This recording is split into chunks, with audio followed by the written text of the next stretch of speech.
Okey, hadis yang pertama, Rasulullah SAW bersabda, memperhatikan yang halal maupun yang haram. Akan datang suatu zaman pada manusia ketika itu, seseorang tidak lagi pedulikan yang mana halal dan yang mana haram. Okey, pada masa kini, pada akhir zaman kini, kita sebagai manusia perlu berfikir secara luas dan tidak hanya memikirkan tentang dunia semata-mata. Kerana kita perlu tahu apa tujuan kita hidup di muka bumi Allah Subhanahu Wa Taala. Bukan sahaja untuk mencapai kebahagiaan di dunia, malah kita perlu tahu apakah tujuan hidup kita untuk mencapai kebahagiaan di akhirat juga. Jadi, kita sebagai manusia perlu merancang sebaik-baik yang mungkin untuk kehidupan kita mendapat keredaan Allah Subhanahu Wa Taala.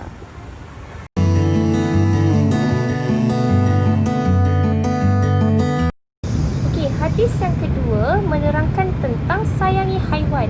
Rasulullah SAW bersabda, seseorang wanita penzina diampunkan dosanya kerana memberi minuman kepada haiwan, iaitu kepada anjing.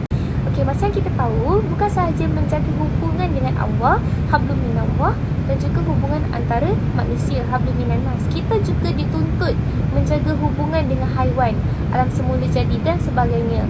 Kita dilantik sebagai khalifah di muka bumi ini untuk mengawal dan menguruskan alam semula jadi ini supaya menjadi lebih sistematik dan menjadi lebih teratur dan lebih baik.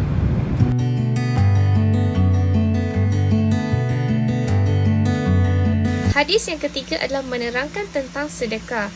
Rasulullah SAW bersabda, seandainya aku memiliki emas sebesar Uhud, maka tidaklah aku membuatku senang jika berlalu 3 hari dan masih ada yang tersisa darinya, kecuali sebahagian yang aku simpan untuk membayar hutang.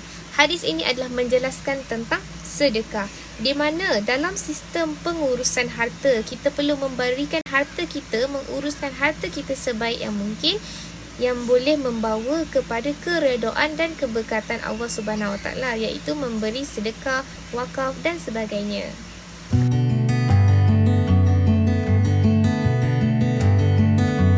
Okey, hadis yang keempat adalah menerangkan tentang mahar, di mana Nabi SAW bersabda, bernikahlah kamu meskipun maharnya senilai dengan cincin bersih. Okey, dalam perkahwinan kita perlu mempunyai pengurusan yang baik dan bijak, di mana kita perlu menguruskan keluarga kita, anak-anak kita ke jalan Allah Subhanahu Wa Taala untuk mencari keredaannya.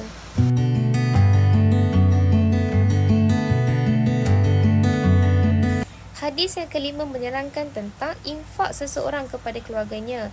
Hadis Nabi SAW bersabda, apabila seseorang memberikan nafkah kepada keluarganya dengan niat mengharapkan pahala, maka baginya adalah sedekah. Kita sebagai manusia yang bertakwa dan beriman kepada Allah, kita perlu merancang keuangan kita sebaik yang mungkin untuk kita menjalankan tanggungjawab kita memberi nafkah kepada keluarga kita.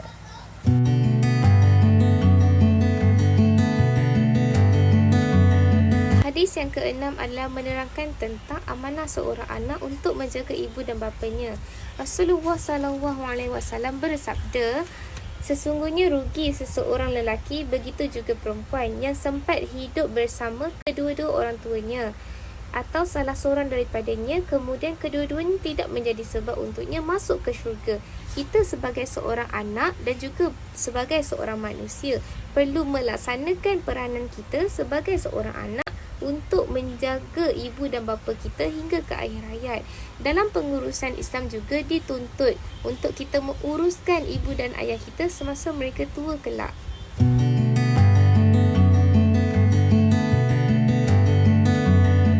Hadis yang ke-7. Okey, Rasulullah SAW bersabda, teman yang baik adalah apabila kamu melihat wajahnya, kamu teringat Allah. Mendengar kata-kata menambahkan ilmu agama, melihat gerak-geriknya teringat mati. Okey, hal ini menerangkan tentang kita sebagai seorang Muslim berhak untuk menguruskan, merancangkan kita punya kehidupan cara kita pergaulan, dengan siapa kita berkawan, kita pilih jalan yang baik atau yang tidak baik. Semua terletak atas diri kita. Kitalah yang merancang sendiri perjalanan hidup kita agar mendapat keredoan dan keberkatan Allah Subhanahu Wa Taala.